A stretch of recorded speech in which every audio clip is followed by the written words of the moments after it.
নমস্কার বন্ধুরা, সবাই কেমন আছেন? আশা করি সবাই ভালো আছেন, সুস্থ আছেন।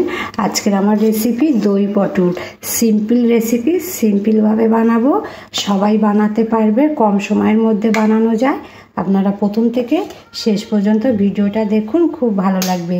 ভালো লাগলে লাইক করবেন, শেয়ার করবেন, চ্যানেলটিকে সাবস্ক্রাইব করবেন। তাহলে চলুন রেসিপিটা শুরু করে দিই। এখানে আমি 6খানা পটল নিয়ে নিয়েছি, আর পটলগুলো খুব সুন্দর করে ছাড়িয়ে নিয়েছি। তারপরে মাঝখান থেকে একটু করে কেটে দিয়েছি, যাতে মশলাটা পটলের মধ্যে পৌঁছে যায়, তাহলে পটলটা খেতে খুব ভালো লাগবে। আর পটলগুলো খুব ভালো করে ধুয়ে পরিষ্কার করে নিয়েছি। আর এগুলো মাচার পটল, তার জন্য এরকম মাচার পটলগুলো একটু ছোট ছোট হয় আর খেতে খুব ভালো হয়। আর পটলগুলো আমি ভেজে নেব। এরপরে কড়ার মধ্যে তেল দিয়ে দেব।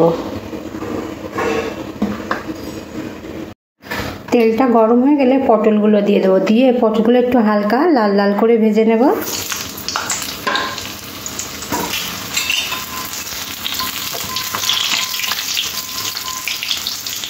পটলটা ভাজতে ভাজতে একটা মশলা বানিয়ে নেব। এখানে দই নিয়ে নিয়েছি 1 টেবিল স্পুন। এবার এখানে কিছু গুঁড়ো মশলা অ্যাড করব। অল্প একটু লঙ্কার গুঁড়ো, অল্প করে একটু হলুদ গুঁড়ো, হাফ চামচেরও কম দিলাম জিরের গুঁড়ো, ধনের গুঁড়ো একই মাপ নিয়েছি। এবার সব কিছু খুব ভালো করে মিশিয়ে নেব। একটু জল দিয়ে খুব ভালো করে মিশিয়ে নেব মশলাগুলো সব মেশানো হয়ে গেছে। পটলগুলো এরকম লাল করে ভেজে নিয়েছি, এবারে তুলে নেব।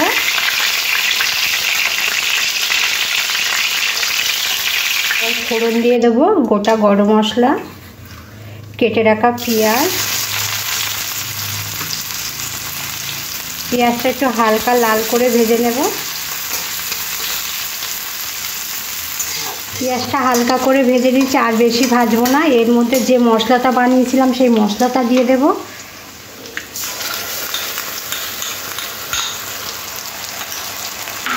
মশলাটাও পেঁয়াজের সাথে খুব ভালো করে মিশিয়ে নেব।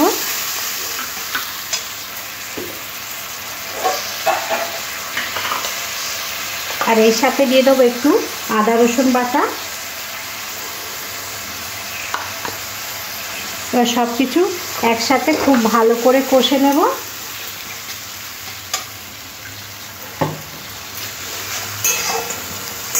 আর মশলা দেওয়ার জলটাও দিয়ে দেবো।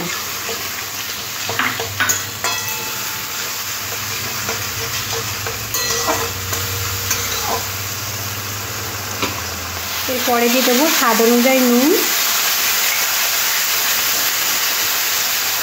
অল্প একটু চিনি।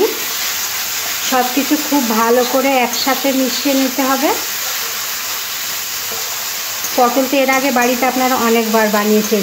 এই সিম্পল পটলের রেসিপিটা একবার বাড়িতে বানাতে পারেন। এটা গরম ভাতের সাথে খেতে দারুণ লাগে।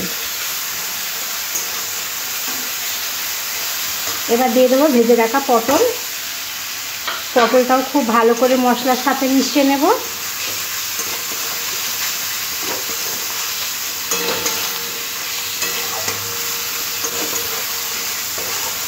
এরপরে জল দিয়ে দেব।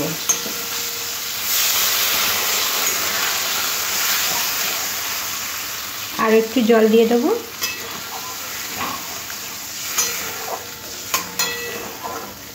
কম আছে 15 মিনিটের জন্য ঢাকা দিয়ে দেব। 15 মিনিট পরে ঢাকাটা খুলে নেব।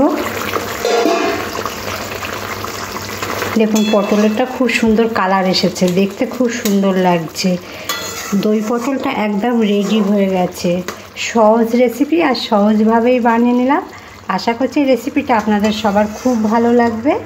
তাহলে আজকের মতন এখানেই শেষ করলাম। সবাই ভালো থাকবেন, সুস্থ থাকবেন। গ্যাসটা অফ করে দেব, দিয়ে নামিয়ে নেব।